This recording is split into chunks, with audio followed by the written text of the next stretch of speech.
You are Locked On Packers, your daily Green Bay Packers podcast. Part of the Locked On Podcast Network, your team every day.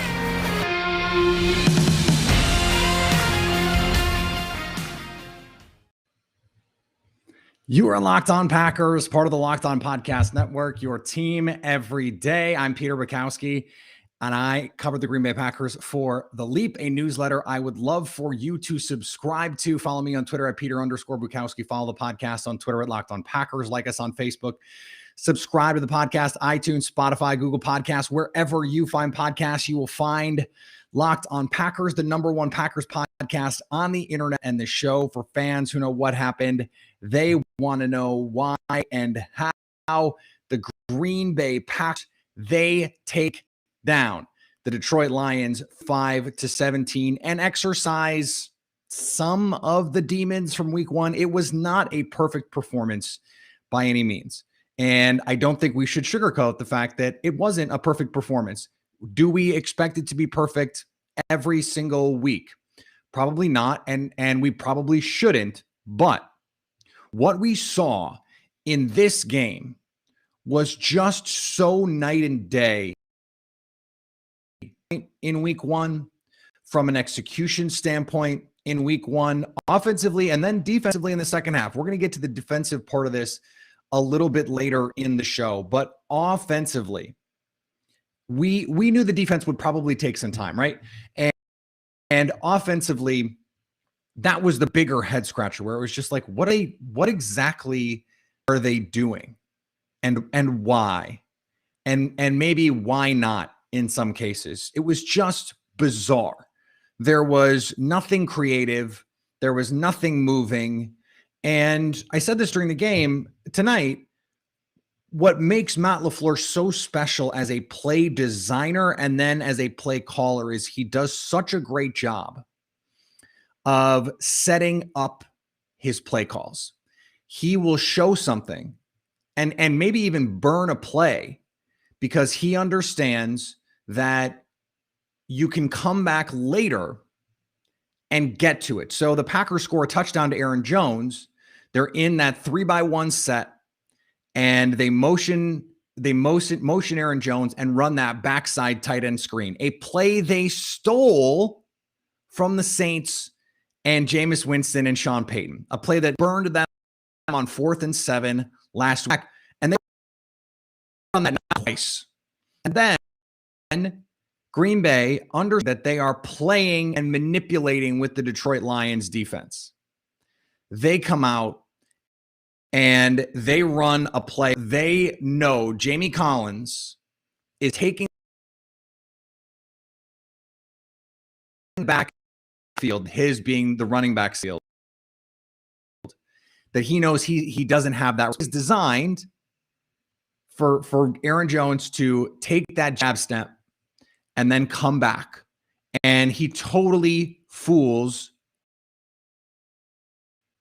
Those are the kinds of plays that we just weren't seeing from the Packers. Those were the kinds of things that we just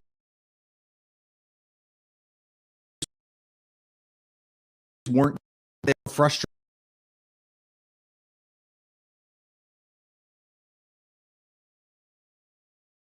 frustrating to watch because they're not giving you more.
Are we still live?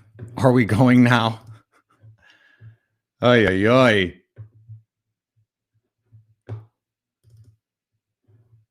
People are back. Thank you for staying with us. I apologize, but we're trying to make this work, and we're doing the best that we can.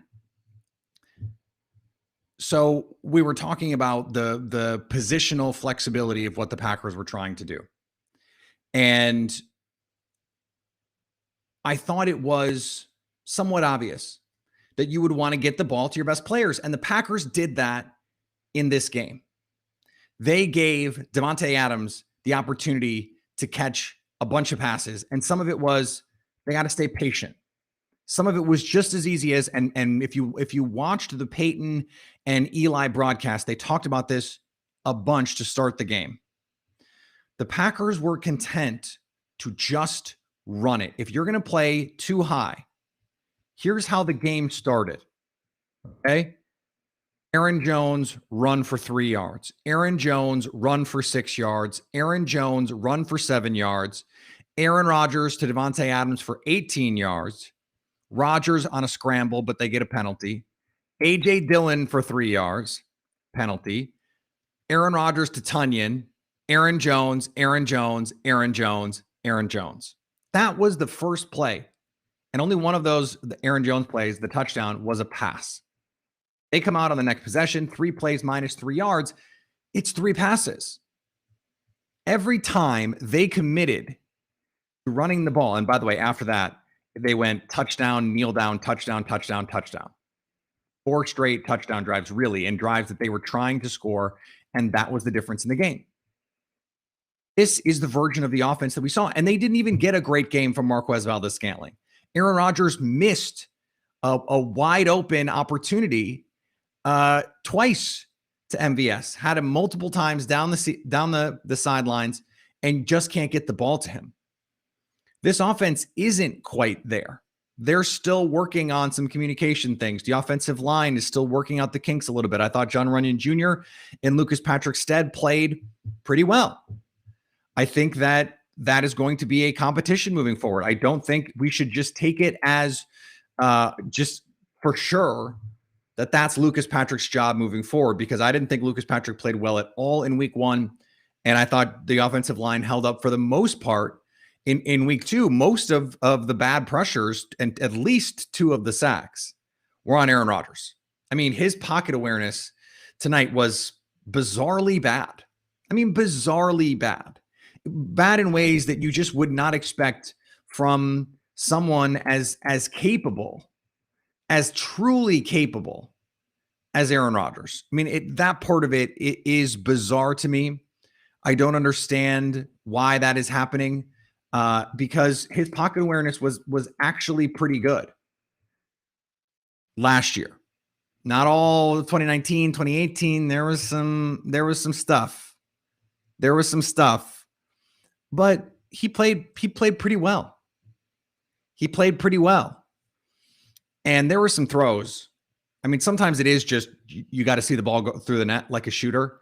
But some of these throws were unbelievable. The throw to Davante Adams on 3rd and 12, when he let that ball go, I was just like, okay. And guess what? Absolute dime. Afatu Melifonwu ran step for step with him, and it's the only place it could possibly be. The touchdown to Tunyon, he's got Allen Lazard open for the first down. He decides to try and fit the ball in to Big Bob, and it is an unbelievable throw. Those things are different than they were in week 1. They didn't really have those opportunities. Rodgers was not playing with a lot of confidence, a lot of rhythm, a lot of tempo. The offense was not able to get to what it needed to get to have any kind of success. But they played patient. They played with controlled aggression, I thought. And you go back to the Rams game. This is something we talked about during the course of the week. The Packers beat the Rams in what I think to date is Matt LaFleur's masterpiece, because they said, we are going to commit to running the ball. And we allowed ourselves to get out of what we did in week 1. And if they're going to play all this too high, then we're going to run it. The Packers ran it 31 times. Now 28 times. Jordan Love 3 kneel downs. 28 times. Now, not for huge yardage, but they committed to it. Aaron Jones, 17 carries for 67 yards and a touchdown. He seemed much more productive than that. And part of that is because of what everything else allowed them to do off of that. A.J. Dillon, 5 carries, 18 yards. Not a huge impact, although he did have one beast mode run. Kylan Hill, 2 carries, 8 yards. These are not impressive stats. 31 carries for 96, not impressive numbers. Even if you take out the Jordan Love runs, and honestly, you should take out the Rodgers runs too. It's Love and Rodgers on 7 carries. They picked up 3 total yards. Not the best. But then you're talking about 24 carries, 93 yards. I mean, that's a much better figure. But it's still not anything to write home about. They probably would tell you they want to run the ball better. But when you have Aaron Rodgers, who had one more incompletion than he had touchdown passes in this game, a 145.6 passer rating, didn't put the ball in harm's way, took some weird, ugly sacks. That's the one thing that I think he's going to look back on and say, what happened here? What is going on there? That's the one thing that I think Rodgers needs to clean up. And I think the deep ball is going to come. He was hitting MVS on those shots last year. They're just working their way back in. That's the thing.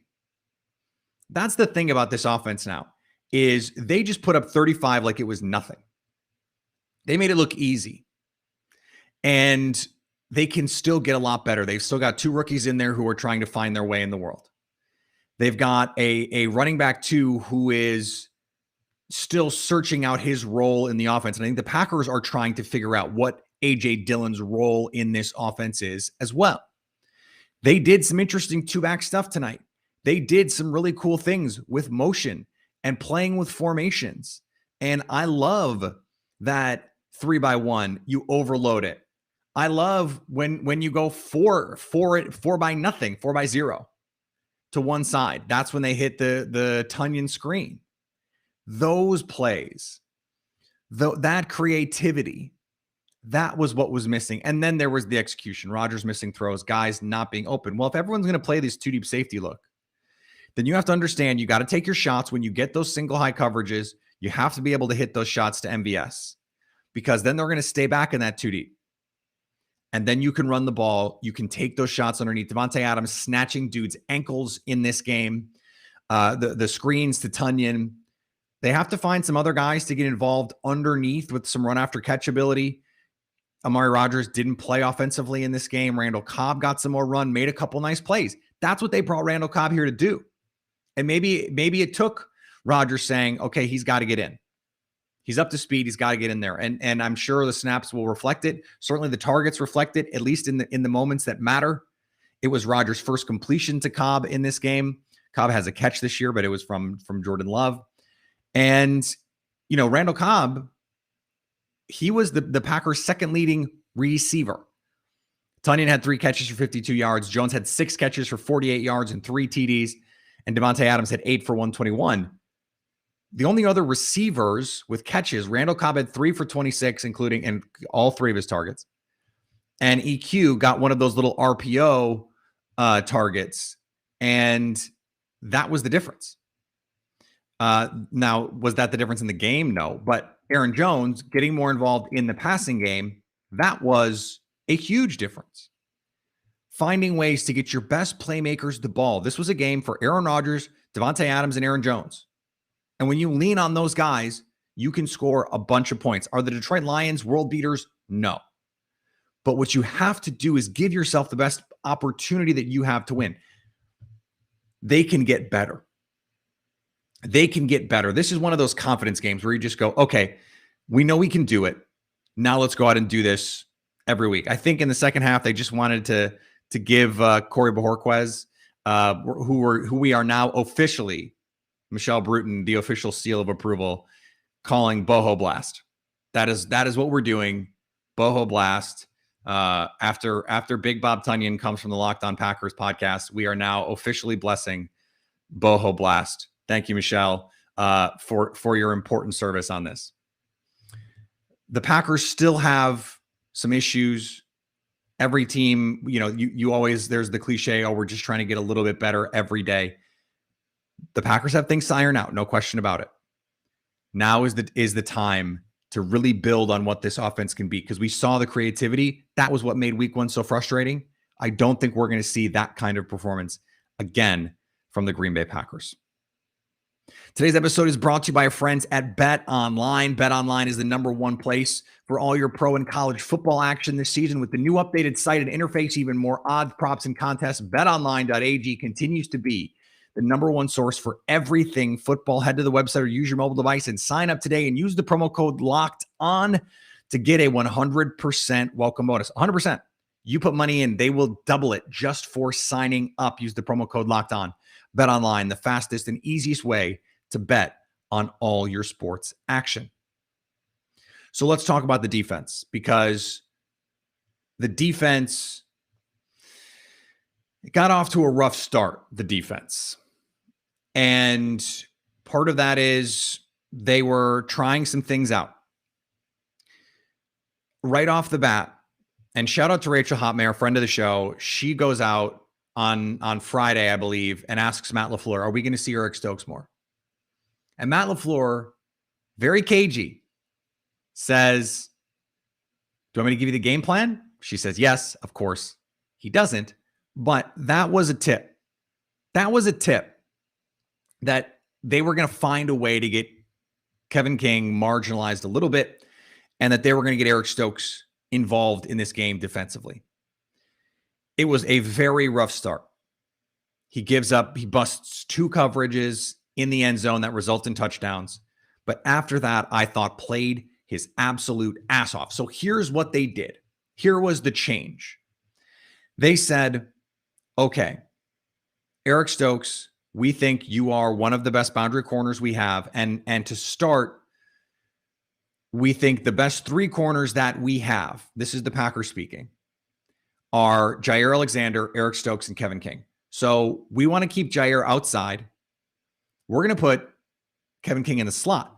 Now, the reason I like this is not because Kevin King can run with slot receivers. He can't. The Lions don't have one of those. They don't have the Wes Welker, Cole Beasley traditional slot type. They don't have the Randall Cobb, that shifty inside receiver. And they don't have the Tyreek Hill or the Justin Jefferson, who can take the top off vertically as well. In this defense, especially when they're playing their zone looks, cover 3, cover 4, that slot defender is responsible for that immediate space in the zone. He's not running down the field. Kevin King is at his worst in his pedal and turn. He cannot play from off coverage to turn and run with guys. He can't deal with breaks in breakers or double moves or anything like that in front of him. But he's long, he's lanky, he plays pretty well with his eyes to the quarterback. And when he's able to do that and then can break on the ball underneath, you're not forcing him to do the thing that he's the worst at. Now, if it were me, I'm playing Stokes and Jaire on the outside and Chandon Sullivan in the slot, and we're just calling it good, because I just don't think Kevin King is one of the 3 best corners on this team. So I don't know what you're bothering with. And by the end of the game, that was what we started to see. And I think that's going to be the rotation moving forward. It's going to be Stokes and Jaire and Chandon. I do think against certain teams, you're going to have the opportunity to mix and match. A team like the Vikings, maybe you want Jaire on the slot more against Adam Thielen, against Justin Jefferson. Against a team like the Bucks, when you're going to put Chris Godwin or Antonio Brown in the slot, maybe you want Jaire Alexander in those matchups. If you're going to play some man coverage toward the end of the first half, the Packers got a little more aggressive. They started bringing some pressure. They started playing some man coverage. And guess what? Kevin King made a very nice play. I'm going to criticize him when he makes bad plays, but I'm going to praise him when he makes some good ones. And he got PBU. I was half joking on Twitter when I said the biggest play defensively for the Packers of the season was an Eric Stokes 3rd down pass breakup. He had 2 in the game, and the other one was on 4th down to seal the game down the field. He plays the ball. He plays the ball. When it's in the air, he will go find it and contest you at the catch point. He's sticky in coverage. You want him playing man. You want him in the line of scrimmage and pressing guys. That's where he lives. So I'm okay with Kevin King in the slot in these zone looks. I don't want you to be predictable by personnel. So they mixed and matched. They played Jair in the slot some. They played Chandon Sullivan in the slot some. I think they're going to continue to do that, not just because it makes sense, but because it creates some indecision. Who's guarding where? Who's doing what? I don't know that Kevin King needs to be out there at all, but I think it's a positive step that Eric Stokes is okay. The flip side of this for me is the mistakes that Eric Stokes made in this game are basic rookie mistakes. That is, in a way, a compliment. In a way, it's damning with faint praise. He has to know. I mean, it's quarters 101. You have to know when the outside guy goes inside, either the inside guy or someone else is coming out. That's just that you have to expect that, and you have to communicate it. And on the bottom of the formation with Jair Alexander and the safeties, they communicated it. They passed off the in and out, and they locked down that side of the field. Eric Stokes got caught peeking inside twice and couldn't get back. Devondre Campbell happened to register that Stokes was missing here, stayed with TJ Hawkinson, and it took a dime from Jared Goff, and they get paid too. Let's credit them on that. It took a hell of a throw to get that back there. Why is Eric Stokes not playing in the preseason? Why? Tell me why. Ain't nothing but a heartbreak. Tell me why. I never want to hear you say that he didn't play in the preseason, but he didn't play in the preseason. Josh Myers, they knew they were going to need him. He played a bunch in the preseason. Royce Newman, they knew they were going to need him. He played a bunch in the preseason. These guys, these rookies that they knew were going to have to play, how do you not know Eric Stokes has to play? And either they were so confident he knew what he was doing and was going to be fine in a brand new defense, in a brand new league. Either they were so confident and they were overconfident that he was going to be fine, or they didn't expect to have to go to this so fast. And guess what? Both of those are bad. Both of those are a problem. There was never a world in which Eric Stokes was not going to have to play real snaps this season, and a lot of them. Kevin King, never in his career has been a guy who started 16 games, and in multiple seasons, he's only started and even played in 8. Okay? So he's going to get hurt. You're going to need Eric Stokes to start and play meaningful reps for you. Why is he not out there? Why is he not out there in preseason? And you can't be nervous that he's going to get hurt, because he never got hurt in college. It was never an issue for him. He's been durable his whole career. So what was the thought process there? Why was Eric Stokes not playing in the preseason? And I'll tell you what I think the answer is. They were afraid that he would either look too good or too bad. They wanted him to be out there. They wanted him to play in the regular season. And that's the only reasonable answer to me, is that they were afraid that either he would look too good and they'd have to start him and they didn't want to do that, or that he would look so bad that they could never go to him even when Kevin King struggled, and Kevin King was basically getting actively benched at points in the second half. So it is amazing what some better play from your players does for a defensive coordinator. But they also ratcheted up the intensity. All of a sudden, you play with a lead. This Packers defense can rush you. If they're worrying about run and pass, it's going to be hard to get to the quarterback. Rashawn Gary, he takes run responsibility seriously. You go play action, that's going to slow them down.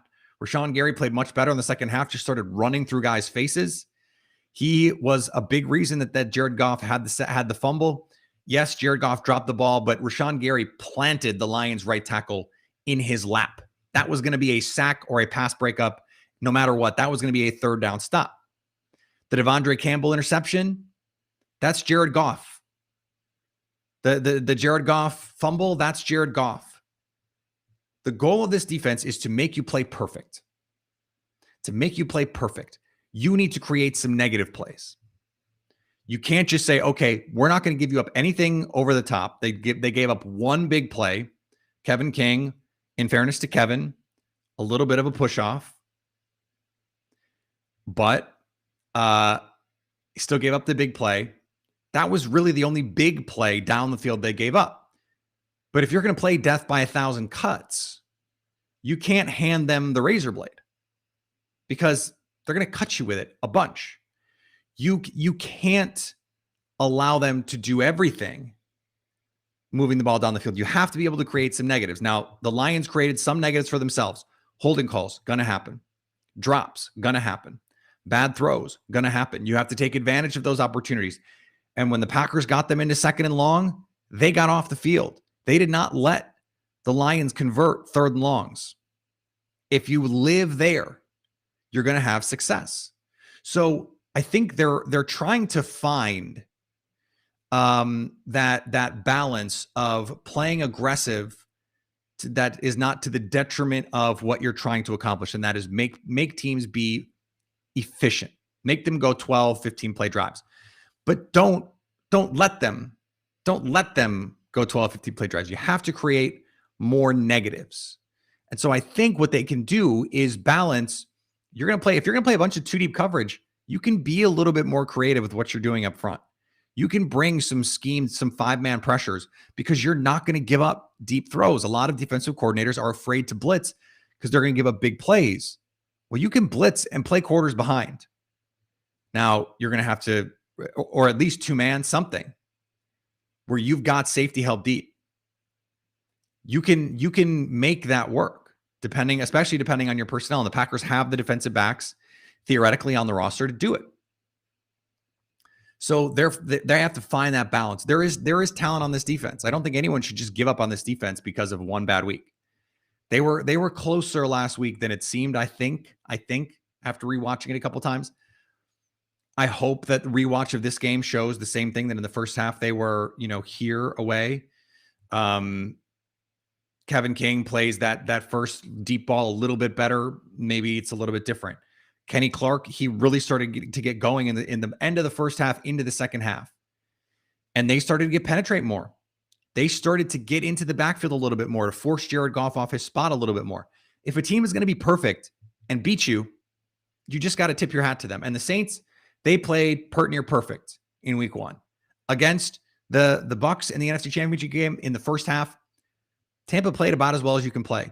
And then they didn't in the second half, and the offense wasn't able to figure it out. I had the quote from the Leap for subscribers that it was a league source said to me, your defense is only as good as your offense allows it to be.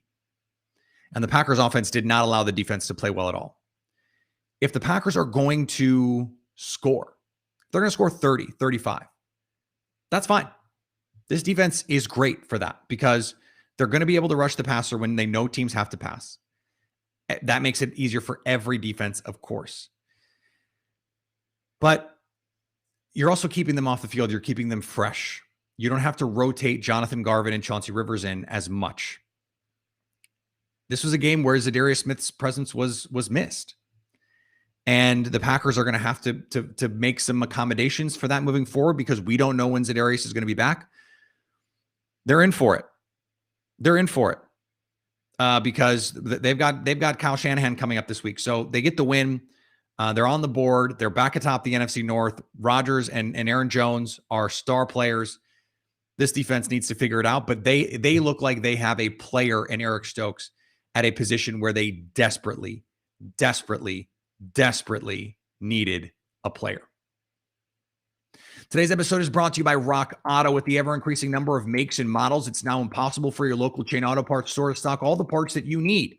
So why endure often pointless or seemingly intimidating questions and wait while the person behind the counter orders the parts on their computer, choosing only the brands their warehouse happens to carry? You have computers with access to rockauto.com at home or in your pocket. So why choose to spend 30%, 50%, even 100% more for the same parts from a chain, store, or dealership when you could go to rockauto.com, a family business serving do-it-yourselfers for over 20 years. Go to rockauto.com now and see all the parts available for your car or truck and write Locked On in their How Did You Hear About Us box so they know we sent you. Today's episode is also brought to you by our friends at DirecTV. Does this sound familiar? You've got one device that lets you catch the game live, another that lets you stream your favorite shows, you're watching sports highlights on your phone, and you've got your neighbor's best friend's login for some other stuff. Well, I want to tell you about a simple way to get all that entertainment that you love without the hassle, and a great way to finally get your TV together. It's called DirecTV Stream, and it brings your live TV and on-demand favorites together like never before so you can watch your favorite sports, movies, and shows all in one place. That means no more juggling remotes and no need to buy another device ever again. The best part, no annual contract. So get rid of the clutter and the confusion and get your TV together with DirecTV Stream. You can learn more at directtv.com. That's directtv.com. Compatible device is required. All right, we are still on YouTube. We're going to be doing this after every primetime game. Every primetime game, we're going to stream right after the game. So guess what? Another primetime game. It's all coming up, Millhouse. So we're going to be doing this again very soon. If you're not a subscriber, go subscribe on YouTube. Appreciate everyone who has been here and enjoying the stream here. There's some questions that I wanted to get to. If you want to be a part of our stream, come get your questions in. So there were some issues with MVS and Rodgers' connection. The first throw, MVS doesn't come back to the ball and get what would have been, I think, an obvious pass interference call, as evidenced by the fact that Big Bob Tonyan got that call later in the game. And when he was trying to come back to the ball, if Rodgers sees the defender's back, he's going to throw it. And that was a play that you would hope MVS has been playing long enough to know that he's got to get back for that. And no matter what, he's going to get the call. That connection is one reason why I think there's still a lot of upside with this offense, because MVS, by all accounts, had an awesome training camp. He is set to be a big part of this offense. But they rotated Equanimeous St. Brown in there.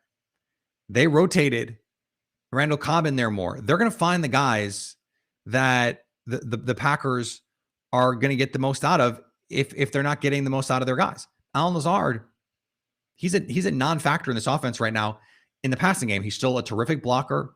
He still has terrific versatility, but he's not been a factor on this team offensively.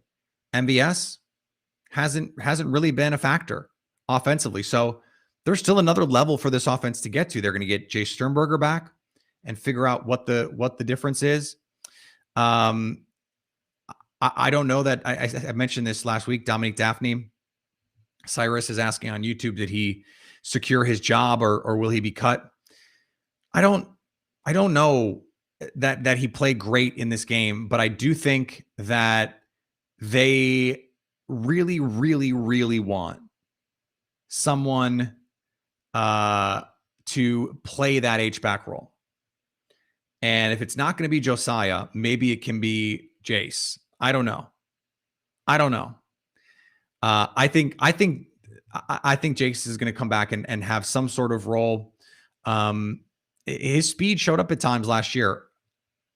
Is it going to be a game changer for the offense? No, I don't think so. I don't think so. But Jake on the stream says, I thought the biggest development was Rodgers starting to trust the O-line later in the game, stepping into the pocket instead of flushing out. Yeah, his pocket awareness is still not great. And he can say whatever he wants about feeling that the offensive line played well. I thought they protected him well. In this game, the pocket movement has been bizarre. I mean, he ran into two stacks and another pressure, I think. And it's just like, what is that? What is that? And maybe part of it is that you've got all these new guys who are not as used to Rodgers and his movement and skills in the pocket. So he's a little unsure of, okay, if I roll out here, am I going to get blindsided? Is someone coming from behind me to come get me? I mean, that could be in the back of his mind a little bit, but I mean, Elgton Jenkins has played really well. So I don't understand that at all. And that's another thing. That's another place for this offense to clean up and get better. And I think it's something that they certainly can do moving forward. I hope Josiah DeGuara can get back on the field because they clearly want to use him a lot. They want to play with a lot of big personnel. They want to spread guys out if they can and then condense down in, run, throw, whatever it is. I mean, Patrick Willis made a great point. They're running a lot of the same personnel and the same formations, and they're running different plays. And that's a great way to keep defenses off balance. They need to have their best guys out there in order to do that. And they need to make sure that the guys that are out there are in the best position to succeed. We haven't seen the gadget stuff with Aaron Rodgers that Matt LaFleur promised. We haven't really seen it with Randall Cobb either. I mean, have they run jet and given on the jet once when the game was in the balance? I don't think so.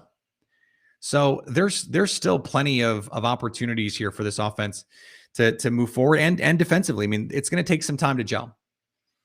New defense communication. You hope that's part of it, and that you hope that they hit on something with Stokes because he looks confident. The sideline was stoked for him, no pun intended.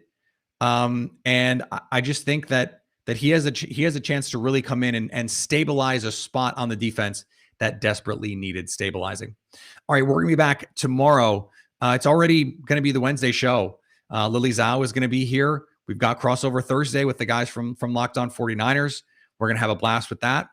And then Friday live show. I will announce the time on the Friday live show. I have to get that. It might end up being a little earlier in the day.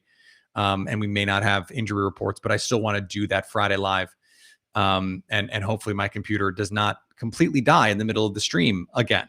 So we'll try and figure all of that out. Follow me on Twitter, Peter_Bukowski. Follow the podcast on Twitter, Locked On Packers. Like us on Facebook. Subscribe to the podcast, iTunes, Spotify, Google Podcasts, wherever you find podcasts, you will find Locked On Packers. And of course, subscribe to The Leap. Our Mondays are free, but the rest of the week, there's a lot going on and a lot to get to. We've got a big, fun story coming on Wednesday that I cannot wait for you to see and read. And so check out everything that we have going on at The Leap. Jason Hirschhorn is your fearless leader on Tuesday this week. And anytime you want to hit us up on the Locked On Packers fan hotline, and I heard from a lot of you in the first half, you can do that 920-341-3775 to stay Locked On Packers.